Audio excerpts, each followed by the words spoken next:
banyak, kanker gak banyak, stroke gak banyak, gak kayak zaman sekarang berlimpah-limpah. Orang 20 tahun kok kena gagal ginjal, sehingga mohon maaf sampai masa tua pun dia masih bisa pakai tuh kaki, dia masih bisa pakai tuh tangan dengan sempurna, bukan gara-gara ulahnya dia. Akhirnya apa? Masa tua mohon maaf gitu ya, akhirnya mohon maaf terbalik, penyakitan. Minum tuh air ya, apa yang terjadi? Ya Masya Allah, ginjal bagus, jantung bagus, otak bagus, tiap hari lutut saya udah gak sakit lagi. Yang terbaik, anti lemak terbaik, buat tulang paling baik, buat jantung paling baik, buat otot paling baik.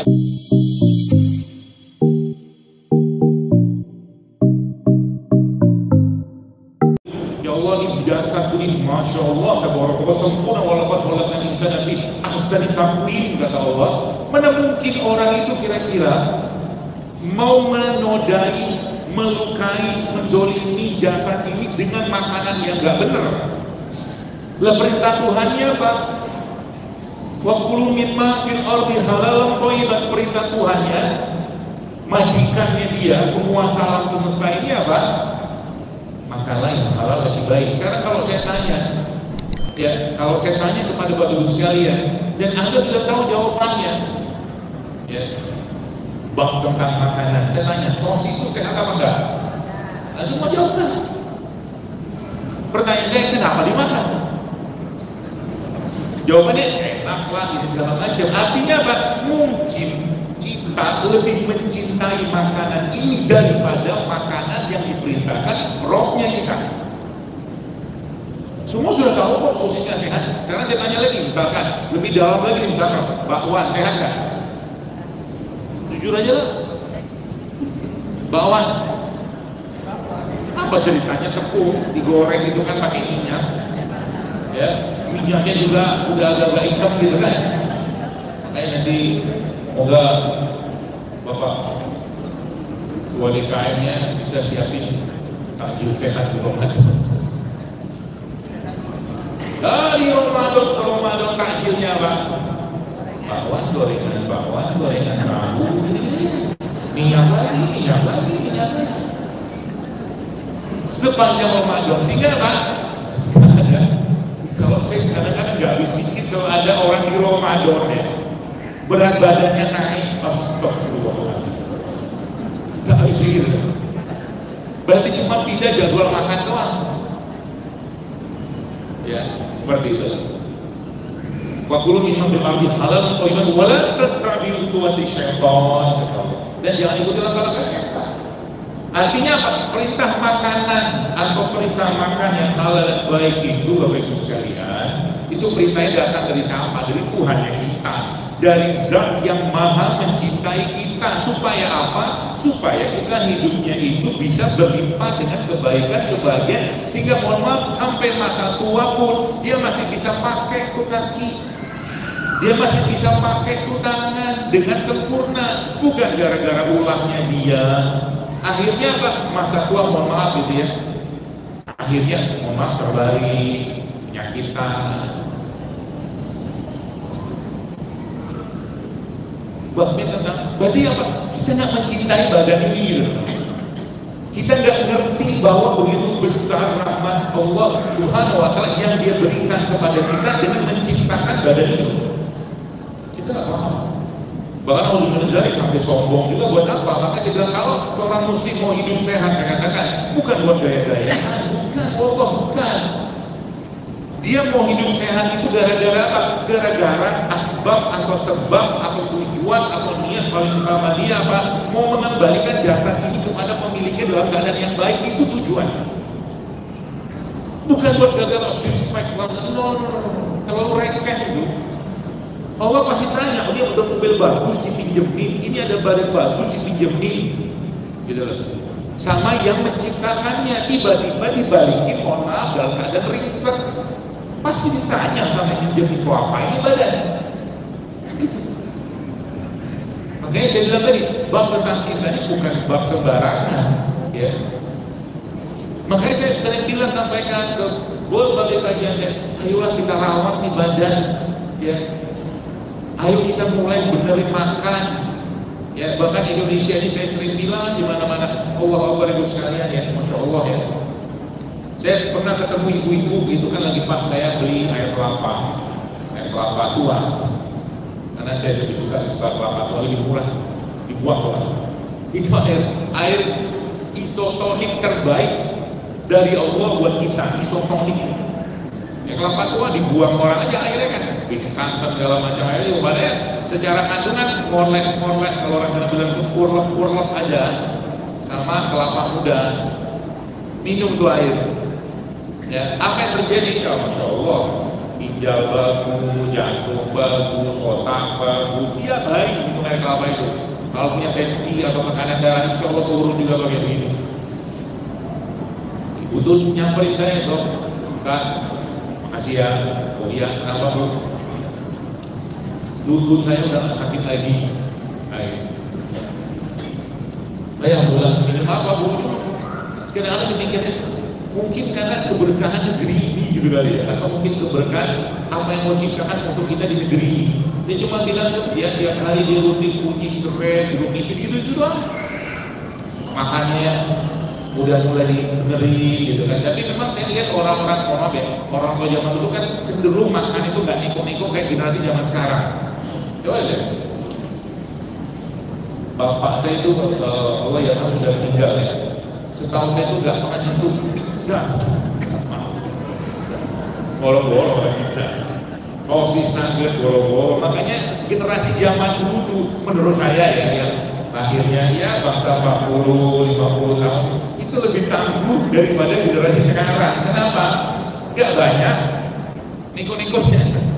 Makanan zaman dulu gak banyak makanan olahan. Saya zaman dulu SD, jajanan saya itu cuma 2.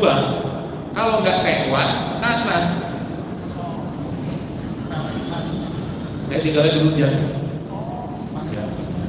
Jajanan saya cuma nanas sama kayak itu kan bukan makanan olahan, nggak ada dikemas, tiap hari makan begitu doang. Ya, zaman sekarang subhanallah, waduh, berbungkus-bungkus itu tuh, udah gitu. Kalau ibu bapak makan nanas misalkan, ada peringatan nggak? Di nanas itu yang Allah tulis gitu, ya arang-arangnya gitu, nggak ada. Makanan sekarang coba lihat kemasannya, jangan dimakan anak 5 tahun, ibu menyusui, ada kan? Ada. Makanan kok ada peringatan. Anda beli kelapa muda, abang kelapa muda bilang, bu, pak, jangan diminumi ya kalau Anda ambil, menyusui. Ada ceritanya. Semua makanan yang Tuhan kita tuh ciptakan itu karena sayangnya Tuhan kita, sayangnya Allah kepada kita. Maka jangan banyak makanan-makanan yang dikemas, makalah banyak makanan yang dikupas. Nah gitu.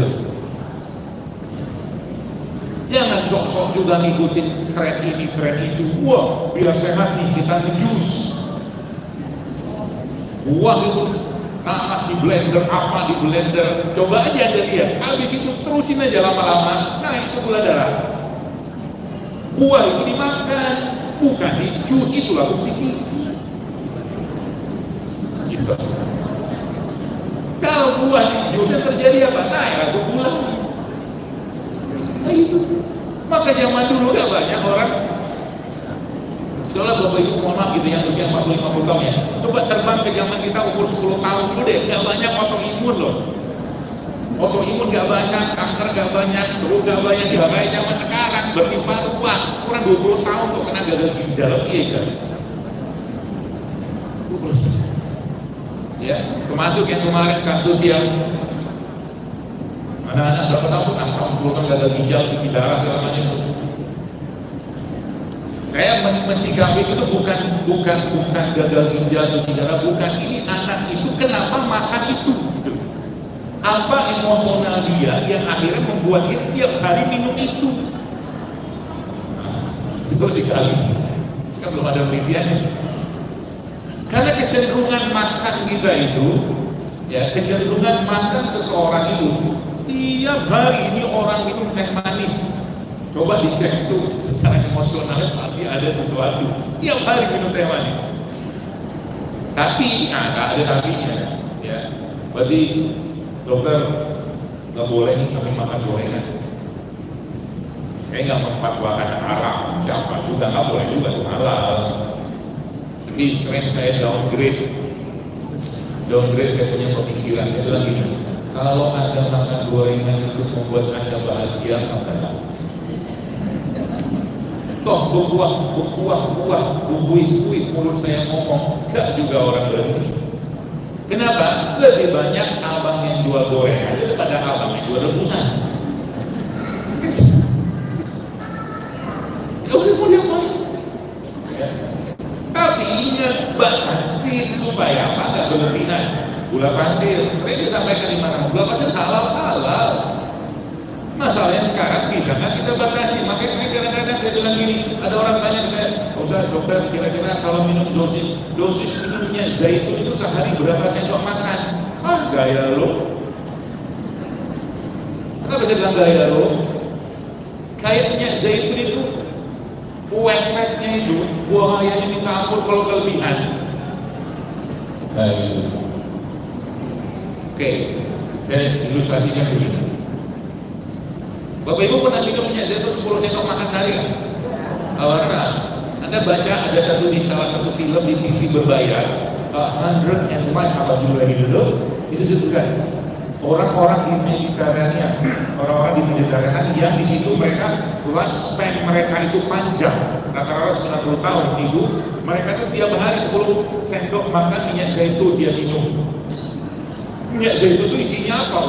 Anti aging terbaik, anti lemak terbaik, buat tulang paling baik, buat jantung paling baik, buat otot paling baik, berlimpah luas, barokah lagi karena ada dalam Al-Quran. Si orang ini tanya, kalau minumnya zaitun berapa sendok sehari gitu kan? Oke, kalau saya jawab itu. Misal ada orang makan bakwan, sehari dia makan ya sebulan mungkin 7 lah hari. Kita tengoklah bakwan tuh kita peras minyaknya. Kira-kira ada 1 sendok makan? Ada lah. Ada 1 sendok makan. Kalau dia makan 7 bakwan sehari, berarti 7 sendok makan. Dia minum seed oil, oxidized oil, minum minyak yang gak sehat, yang itu sumber peradangan di berbagai tempat di tubuh, lalu agak tanya itu maksud saya. Baru juga minum kunyit sebentar, takut pula dia rahim kering lah. Saya tanya di sini, sebagian besar kita nih, mana ada yang gak kena kunyit? Ada yang gak kena. Semua kena kunyit. Gak ada cerita rahim kering segala macam. Takut luar biasa minum rempah, itu takut dicabut. Padahal itu obat. Anda gak usah tanya, itu pun contoh ibu-ibu dibikin pindang. Apalah kalau masakan dia pindang mungkin ya, paling banyak kunyitnya gitu kan. Itu kira-kira kunyitnya sejempol atau agak banyak? Banyak lah. Nah kuah ini minum gak? Banyak. Kira-kira kalau kuah ini minum berapa kunyit itu coba? Gak mati juga kita. Gak juga kering, itu rahim gitu loh. Jadi semua yang Allah ciptakan dalam bentuk natural dan aslinya, insya Allah aman, asal jangan berlebihan. Nah itu poinnya. Ya, kalau sudah diolah oleh manusia, ya pasti akan muncul masalah. Itu. Contoh ini mungkin saya sering sampaikan, kurangilah gula pasir, saya bilang betul halal, betul. Ya. Tapi pertanyaannya, bisakah kita membatasi itu? Rata-rata nggak bisa. Ya, banyak minuman, makanan zaman sekarang berisi gula pasir semua. Ya. Terus tarik ke belakang sini, dok, kan gula pasir dari tebu, gitu kan? Sebentar dulu, kalau Anda baca datanya air tebu itu ada satu bahan namanya sakaran. Justru malah itu baik untuk orang diabetes. Air tebu. Jadi minum air tebu bagus, asal jangan sehari 1 liter juga. Masalah ada. Kurma bagus nggak? Kurma bagus, toyib nggak? Toyib, tapi sehari makan 1 kilo, berantakan juga tuh badan. Gitu. Jadi bab tentang kecintaannya akhirnya muncul apa? Salah satu yang kita mulai tadaburi itu ya adalah kalimat cintanya roh kita terhadap kita, yaitu apa? Al-Quran. Itu Al-Quran itu dipelototin gitu. Ya, dipelototin jangan baca doang. Ya. Pelototin maksudnya apa? Lihat artinya, lihat tafsirnya, lihat tadaburnya, sehingga ngerti ini Quran ini lagi ngomong ke aku tuh apa yang dia mau sampaikan. Itu. Kalau udah kayak begitu apa? Muncul rasa kecintaan kita ya, terhadap apa? Terhadap Tuhan, dan ujungnya ke Allah. Sehingga nanti apa yang terjadi?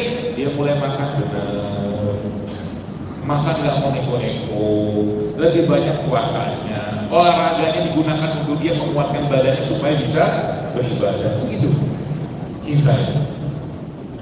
Dan Rasulullah SAW sendiri juga memberikan jaminan.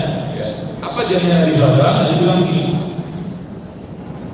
sholat malam itu mengusir penyakit, kata Nabi SAW. Sholat malam, sholat tahajud. Tapi kita tidak mengerjakannya untuk bebas penyakit. No.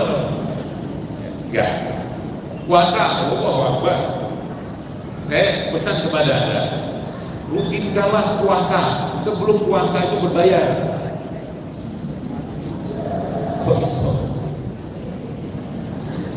Di Amerika, dokter-dokter di sana yang non muslim tentunya ya, yang mereka tidak tahu tentang syariat ini, mulai menggalakkan metode fasting puasa yang itu berbayar.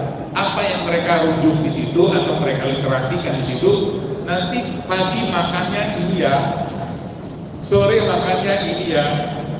Diajarin kita untuk mengatur makan selama puasa yang mereka kenal dengan intermittent fasting.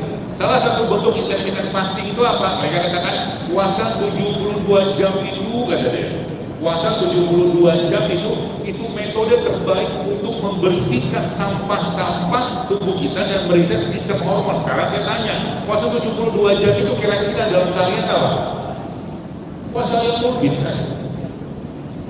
Artinya apa? Kalau ngikutin pola kayak mereka itu, kalau cuma sekedar intermittent fasting dapat pahala nggak? Jelas tidak. Itu maksud saya. Ya. Jadi ada beberapa disebutkan fasting klinik berpuasa. Itu diajarin sama dia. Padahal ada seorang ibu-ibu, saya itu kapan kali itu nge-DM saya di Instagram. Dia bilang gini, Dok, makasih ya, dia bilang, oh ya, sempat terbalas gitu kan, karena DM yang masuk 300-an.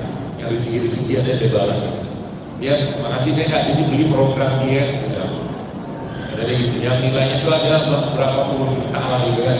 Ternyata apa yang disampaikan di situ semua apa yang dokter sampaikan for free loh, gratis. Ada gitu. Alhamdulillah saya bilang. Contoh begini, saya bilang. Ada bahan-bahan ya, ada bahan-bahan yang Allah ciptakan itu yang nanti bisa menstimulus. Ada dua jenis hormon dalam tubuh kita. Satunya itu ghrelin itu hormon lapar, ya, hormon lapar. Jadi kalau kita lapar, maka ghrelin itu akan muncul. Satu lagi hormon kenyang, namanya leptin atau apa saya lupa. Tubuh itu kalau berada terus pada kondisi lapar, ya, atau kita tidak banyak memberikan kalori pada tubuhnya, maka dia akan mencari sumber-sumber energi, terutama lemak, ya, terutama lemak. Dan ada bahan-bahan yang bisa memicu lebih kuat lagi untuk apa? Untuk membongkar lemak tadi. Ya. Contohnya apa? Kita sebut dengan metabolik autofagi. Jadi dia metabolik autofagi itu sel eating itu sel makan sel yang rusak. Jadi sel yang rusak itu sama tubuh itu diburuhkan, dihancurkan. Nah itu metodenya paling gampang pakai puasa. Tapi ada bahan yang bisa membuat terpicunya autofagi itu lebih kuat. Itu apa? Salah satunya apa coba? Kopi. Tidak pakai susu, tidak pakai creamer, kopi. Dan kopi itu salah satu bahan yang punya efek longevity, slowing down aging, asal tidak berlebihan. Karena tinggi antioksidan, makanya kata guru saya, dia bilang begini, banyak bahan-bahan yang bersumber dari biji-bijian, kata dia, yang bentuknya biji-biji itu, seperti biji juga ada, itu punya efek anti kanker juga. Makanya kata dia, coba waktu itu sekarang pikirin biji-bijian kayak apa sih? Kumbang biji itu. apa kapulaga, anak biji. Ya. Mereka itu punya efek anti kanker yang sangat powerful. Umbar, pala, apalagi cengkeh, kapulaga, jinten, bunga lawang, banyak. Kita rempah. Rempah-rempah itu kalau dikombinasikan sama rimpang itu bunyi jahe gitu-gitu. Itu efeknya powerfulnya luar biasa.